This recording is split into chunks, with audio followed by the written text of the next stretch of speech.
right, and welcome into another episode of Connor in Coverage. That means it is a Tuesday night here. We'll be talking Georgia football. Just a heads up for people out there that are watching this. We are live on YouTube as we are doing this now, but if you are watching it after 7 p.m., it'll probably be streaming on Facebook, Twitch, maybe even Twitter. It has been pre-recorded, I should say. We start at 7 o'clock every week, and then we air on those other platforms, hopefully around 8-ish. But a week from today, Georgia's set to start spring football. It's been a busy time around the sport. There's been a couple of news on the recruiting front today if you're a Georgia fan. There is, some talk of the NCAA making changes. There's obviously the Rush Probst, Nick Chubb stuff. I'm sure will be asked about and touched on later tonight as well.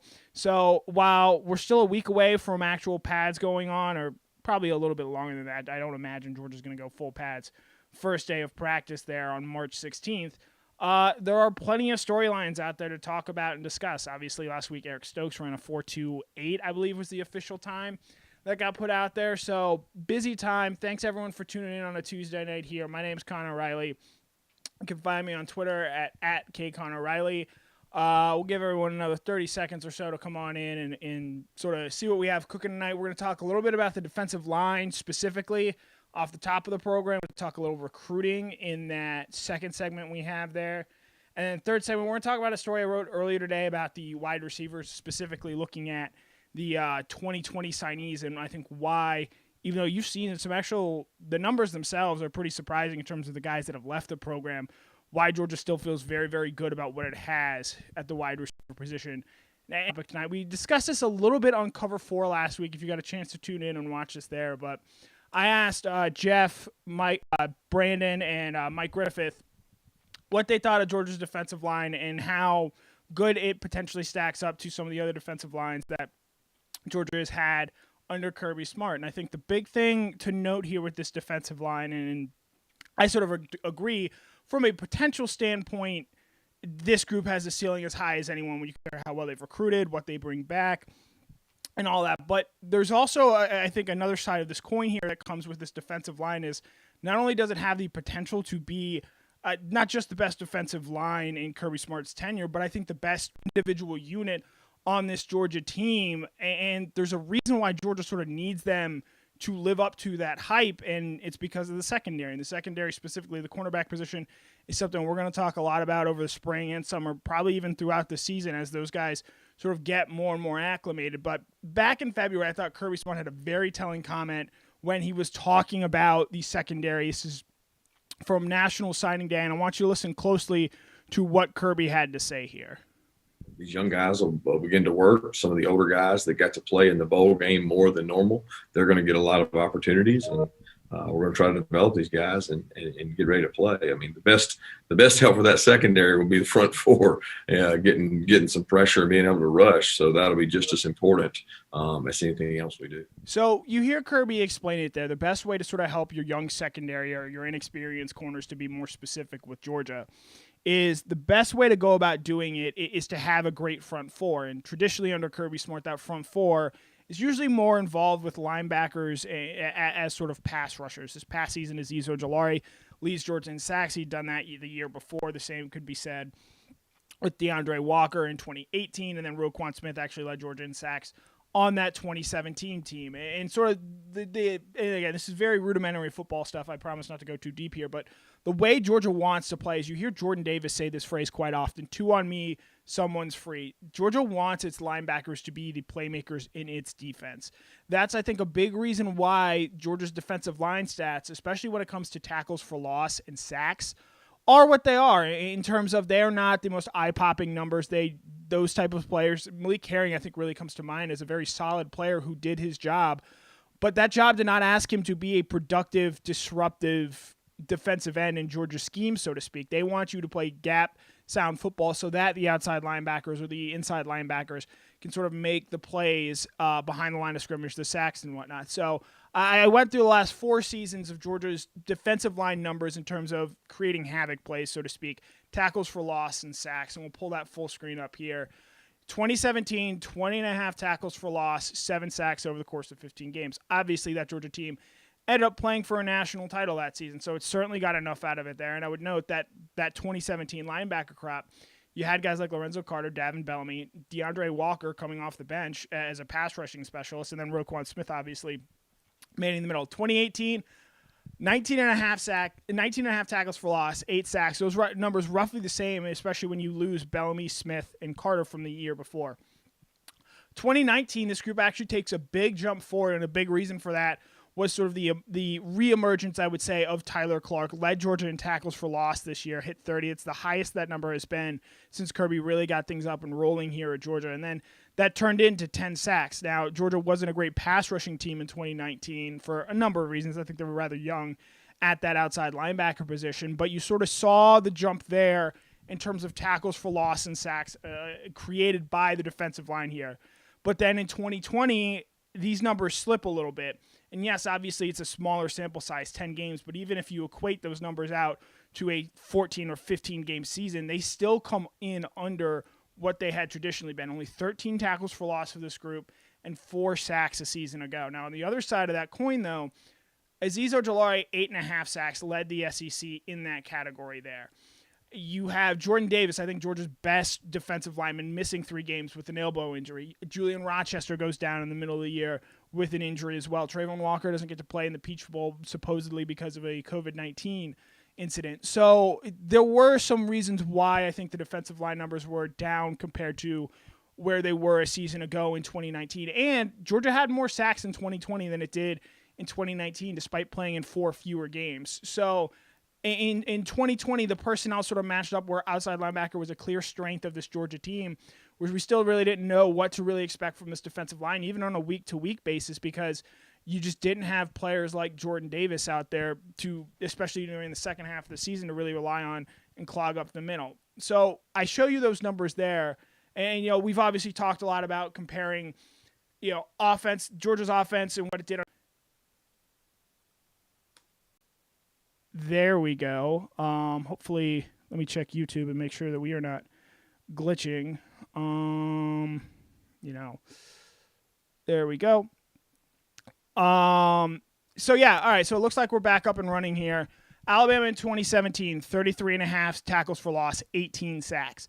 Obviously, those numbers both a little bit more impressive than what Georgia did. 2018 Clemson, and this is the real outlier here because Alabama and LSU, to an extent, they want their linebackers making plays like Georgia does. Whereas Clemson, they specifically, that 2018 team was loaded on its defensive line, much like its 2021 team will be with Brian Bruzy and Miles Murphy. They tell their defensive linemen to go make the plays. That's why you see their tackles for loss and their sacks significantly higher, even from Alabama and LSU. You look at the 2019 LSU team, Georgia actually, from its defensive line, had better production than that LSU team, but obviously that LSU offense, as good as anyone has ever seen. And then Alabama this past season, even though it probably wasn't the standard traditional Alabama defense we've seen under Nick Saban, it still actually outperformed what Georgia was able to do. And that includes, they had quality linebacker play from guys like Christopher Allen, Christian Harris, and Dylan Moses there as well. So you take all the into account. So what does this mean for Georgia? What do they really need to do to make that jump, to protect its secondary, something I think this group is going to be really responsible for? The first guy to sort of know and understand here and really think about, I think, is Trayvon Walker. And we mentioned Malik Herring a little bit earlier and what he did. Think of Malik Herring as a more souped-up version of Malik Herring. I think Trayvon is a guy just about every Georgia fan has known for this point. He's made a couple splash plays. Obviously, the game-ending sack his freshman year against Auburn. And I'll be interested to see, he is so physically gifted. He might be the best athlete, at least football-playing athlete, on Georgia's team, and maybe even pure athlete when you consider other sports, given his basketball and track backgrounds. What he's able to do for Georgia this year, I'll be really interested to see. Is he able to create consistent pressure from on rushing down to that five technique defensive end position, and then he stays out there in pass rushing situations, him and Jalen Carter.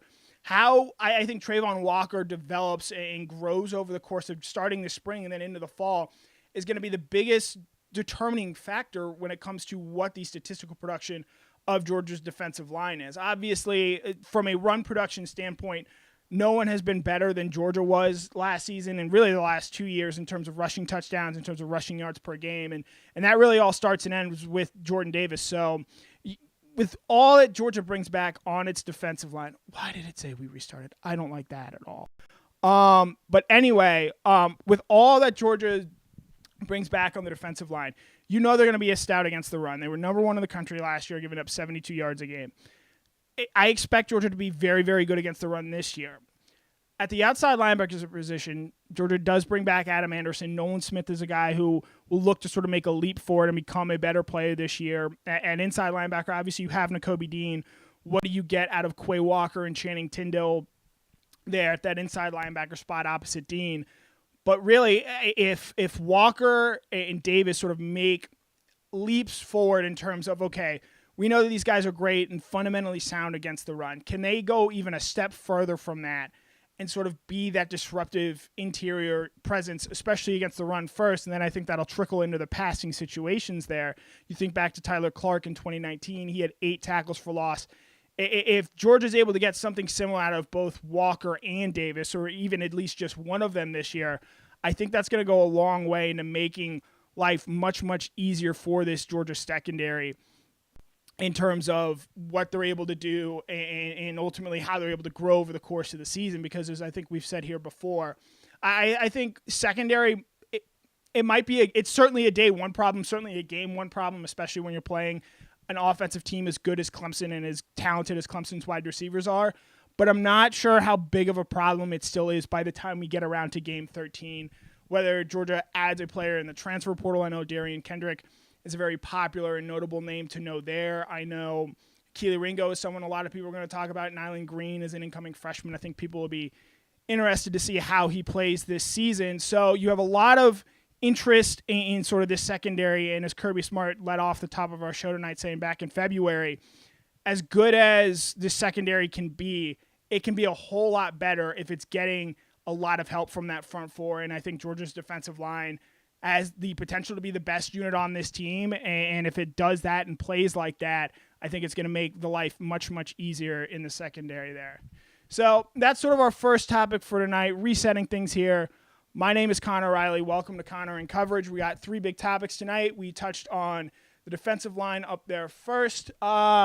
Changing gears here a little bit, still talking about the defensive line. There's been some recruiting news, especially when it comes to that defensive line front this week.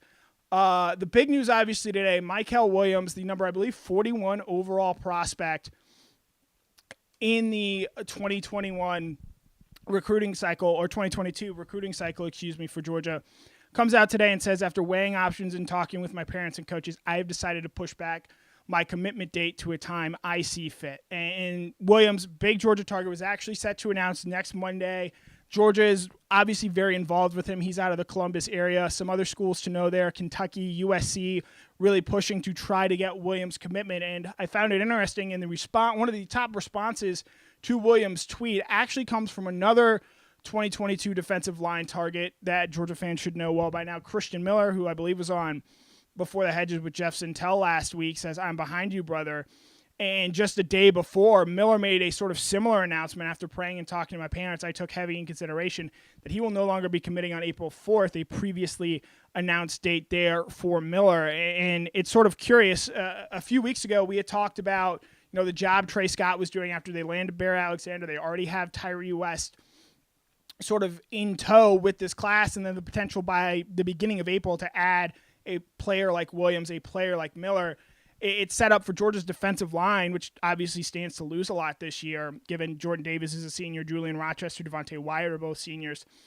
It stands that this needs to be a big Georgia defensive line recruiting class, and if Trey Scott can land Bear Alexander, Tyree West, Mykel Williams, and Christian Miller, that's about as well as you can expect a position coach to do in terms of reloading in one cycle. And so you see those dates get pushed back. Yeah, if you're a Georgia fan, you're sort of out there wondering, what does this mean? Is Georgia in any sort of trouble? Are these guys having second thoughts? And I found it interesting. There was a Twitter thread from Brian Fisher of Athlon Sports who put out some really interesting information earlier this week. The first tweet up there says, source, the NCAA is moving forward with one-time transfers. D1 Council will vote on a waiver to allow one-time transfers for the upcoming year at their April meeting after the Final Four. He follows that out. While the actual legislative proposal is still to be determined, this waiver for the upcoming year only will at least allow the transfers to go ahead and make that decision because a number of players have already done so. But I think it's this last little bit here that is the most interesting. The D1 Council will also be finalizing some plans for post-May 31 recruiting next week. Firmly on the table, things like camps and a quiet period this summer. So with all that being said from Fisher, and we really appreciate the intel there, I think as you see guys sort of get closer and closer to April and May, you're going to see guys put a pause on their recruitment. You know, we talked a few weeks ago about recruiting in 2021, recruiting in 2022. Guys really seem to speed up their decision process because they were tired of the Zooms and, you know, there was no end in sight for when visits might ultimately become a thing again. Well, we have a pretty good idea that by June 1st, after that May 31st period expires, we're going to see some form of visits. It sounds like right now it's going to be most of the country out there. So I think that is certainly something to consider, and I think it's going to see why you do maybe continue to see a little bit of a slowdown. Now, obviously, there are some big Georgia recruiting targets still out there. Malachi Starks, I believe he is set to announce March 25th. Jalen Walker, a coveted linebacker prospect, is set to announce March 28th. And then this coming weekend, Saturday, Emmanuel Henderson, a 5-star running back, he is set to announce his commitment decision. But in terms of seeing the big speed up, in terms of seeing Georgia already get to double-digit commitments by the end of March, it looks like because the NCAA is sort of letting it be known that, hey, visits are going to be an official thing starting in June, I think that's a big reason why we're maybe going to see a little bit of a recruiting slowdown here. And, you know, with Williams in particular, top 50 prospect, I think a must-have in this Georgia class. He's one of Georgia's top targets on Jeff Santel's. If you follow his Before the Hedges, he's been a mainstay on the top targets there. And he did have an interesting update today on Williams, which you can check out in full on dognation.com. Santel wrote, he said a big part of it now is just to see himself taking those college visits when they return in June. He still wants to make a decision before his senior year. He does have his younger sister's birthday in mind in August as a new commitment date possible. So that's a nice little update there from Jeff Santel in terms of what Georgia, what Michael Williams is sort of expecting. And we're waiting to see what becomes of him and his decision-making process, obviously. And he is not alone in that boat, obviously, Christian Miller.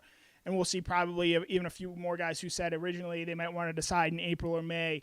Now that it looks like we're getting visits again, it looks like it's going to push all that momentum and possible commitments that were somewhat scheduled, tentatively scheduled, I would say, for March and April. It's going to push those back into probably June, July, and August as well, and probably make the recruiting calendar look a little bit more like it did in years past as opposed to what we saw with that 2021 cycle. Going back to Fisher's tweet, one last thing here.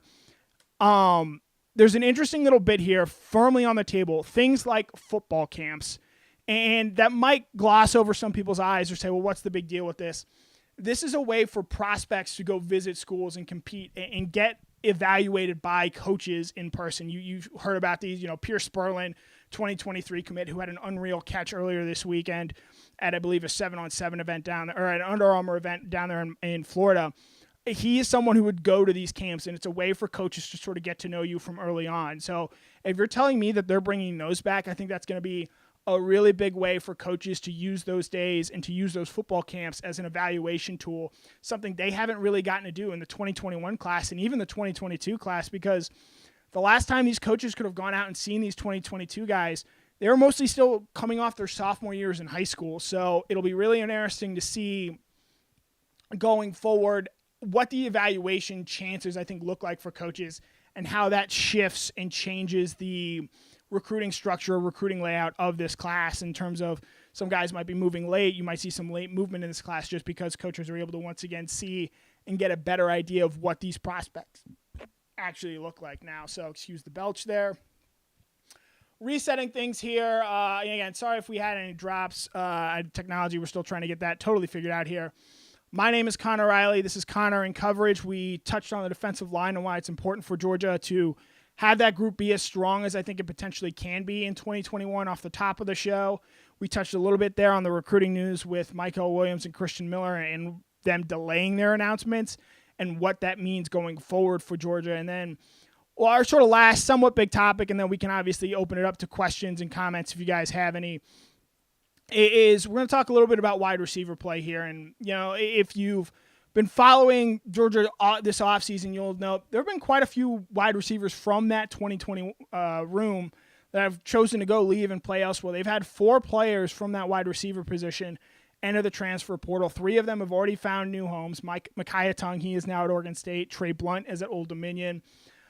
Matt Landers is at Toledo, and Tommy Bush is the most recent player to go in, I believe 2 weeks ago from this coming Friday to enter the transfer portal. And Kirby Smart was asked a week ago, with some of the departures you've seen at wide receiver, are you worried about what you might potentially have there? And he actually said, no, wide receiver is not the concern, especially even when it comes to bodies right now. It's more of that defensive back position. And I think a big reason why, and why he touched on why they felt so good, he mentions that Georgia did have 2 early enrollees at the position, Jackson Meeks and Adonai Mitchell, but he really likes this 2020 receiving group that they had brought in the previous signing class. And a refresher on who those guys are.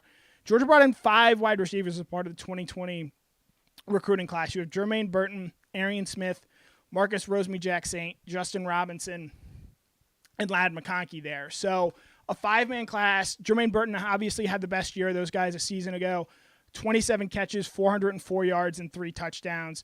Arian Smith, a guy who missed the first chunk of the year because of injury, but he really flashed a little bit towards the end of the season there. And I thought Cortez Hankton, when he was asked about him last week, had some really interesting things to say about Smith and really the young wide receivers as a whole and what they can potentially bring. Just like any young receiver, just understanding the technique of how to play the position, continue to grow from a football awareness and a knowledge of the playbook and how he fits in a grand scheme of things. And he's really embraced this offseason. As you look at it, with really all of our guys, we didn't have opportunity with spring football last year. And, now these guys get to learn off of cut-ups from last year of what we put on tape. And so that's really big with all our guys. And we're looking for Aaron to continue to grow, as a receiver. Just like any young receiver, So you hear Hankton there and sort of talking a little bit on Smith, but speaking also, I think, generically about these 2020 receivers. And obviously Marcus Rosemy-Jack-Saint, a guy who flashed in that Florida game, had a big touchdown, and then unfortunately dislocates his ankle. He's not going to be 100% for this spring, and look for him to sort of make a bigger impact come the fall potentially. But I think the 2 guys that didn't make at least a noticeable impact on game days last season, Justin Robinson and Ladd McConkey, because of the injury to Rosemy-Jack-Saint when it comes to Robinson and the injury that Dominic Blaylock suffered last August, McConkey and Robinson are going to get a good amount of reps this spring, and Georgia's really going to find out what they have in those guys. And they're 2 really very different players, and sort of, we talk about Arian Smith and his speed, making him sort of a 1-of-1. I think you can sort of say the same with Justin Robinson when it comes to his size, 6'4", 225 pounds, sort of that big-bodied wide receiver who can go up and make plays down the field, and it'll be interesting to see how he develops, because he was someone who, when he came in last year, was sort of turning heads early on, and then I think he got passed up a little bit by Marcus Rosemy-Jack-Saint, and sort of we didn't get a chance to hear from him again for the rest of the season. And then Ladd McConkey as well, a guy who's shifty, your prototypical slot receiver, and yes, I recognize his skin color plays a factor in sort of getting labeled as that, but a guy who really was a late addition to this 2020 class, but someone Kirby Smart spoke pretty highly of last year. Now, he did have his season derailed a little bit due to contact tracing at a middle point in the season, but someone who I think Georgia is excited to sort of see what he brings. I think he's a little bit maybe quicker than Kearis Jackson is out of the slot, and that might be a different element that Georgia gets to play around with this spring. So with these 2020 wide receivers, I think it's really changed the way we sort of look at this wide receiver position. And for anyone that sort of remembers, 2019 and even going into last year, it was a major question mark with what Georgia had at that spot. I think we knew what George Pickens was, and he I think would say he had a down season in 2020, missing the Florida and Kentucky games and really not coming on as sort of what we thought he would be until those games against Cincinnati and once JT Daniels was inserted as a starting quarterback. So with all that sort of in mind there, I think where this wide receiver room is now compared to a season ago, it's a much better place to where it's not hard to see it becoming an outright strength as this season continues to develop. And that is for the future of the Georgia, as Kirby Smart sort of said, he feels one day at a time. We learn from the things that, we didn't do well last year. As a staff, we look over some things like what can we improve on? how can we get better? And we just try to apply that to how we move forward. Whether it's in our off-season strength and conditioning program, the things we're doing from a mental standpoint, or when we get on the grass in terms of the football concepts, there are always going to be areas in where we can improve. And, that's something that we want to continue to push forward. The only thing we can worry about right now is how, we perform in a team run the next day. And then when spring ball gets here, we're going to attack that in a different manner. But, the thing that's going to remain consistent is that every single day we're trying to improve in something. So, yeah, you hear Cortez Hankton there sort of talk about the importance to keep improving, and I think that's something this wide receiver room has the potential to do over the course of the coming season. And week one, it might not be an outright strength for this Georgia team, but come the end of the season, I think there's a world where you can see Georgia's wide receiver room being on par to what LSU, Alabama, Clemson have had in recent championship winning seasons. Obviously, it'll be interesting to see how those guys develop, especially with George Pickens and Kearis Jackson in front of them, those sort of veteran presence in the room. How does Pickens go over the 1,000-yard mark like a lot of us thought he would a season ago? And what sort of impact and trickle-down effects does that have on the rest of the wide receivers there? I think it'll be really interesting to see how Kearis Jackson and Jermaine Burton go about improving statistically and what they can do. I think you saw in the game against Mississippi State, Jermaine Burton showed that he has the talent to be one of the best receivers in this league. 197 yards, long touchdown catch in that game. I think he can be a real player. Had a touchdown against Alabama as well, so he's certainly shown that he can belong. And I'm looking forward to seeing him taking that next step in developing as a wide receiver to where, maybe a year from now we're sort of talking about him the way we're talking about George Pickens this offseason. So with what Georgia signed in that 2020 class, I think the returns so far have been really encouraging for Georgia. And as those guys continue to get better and develop, as Cortez Hankton had laid out there, I think there's reason to expect that this wide receiver room as a whole can get much, much better than what we have certainly seen from Georgia in recent seasons. So that's our third big topic for the night. We're going to open it up to questions now, and hopefully we are still up and running on YouTube to where we can have questions. Again, sort of figuring out the technology with all this and how it not necessarily works, but hoping it doesn't crash over the course of the show with us. So we talked a little bit about defensive line play, talked about the decisions from Michael Williams and Christian Miller in terms of commitments and those getting pushed back, and we think in part because the NCAA sort of not announcing, but letting it be known that visits are going to become a thing again once June rolls around. And June's closer than you think. This time next week, we're going to be closer to June than we were to January 1st. So June's going to be here before you know it, and hopefully continue to get vaccinated. The COVID cases continue to go down, and we become and get in a better place with this pandemic. So as I pull it up here, let's answer some questions, comments you guys might have. Foster Moss brings up we need Arian Smith at punt returner or kick returner to get him going.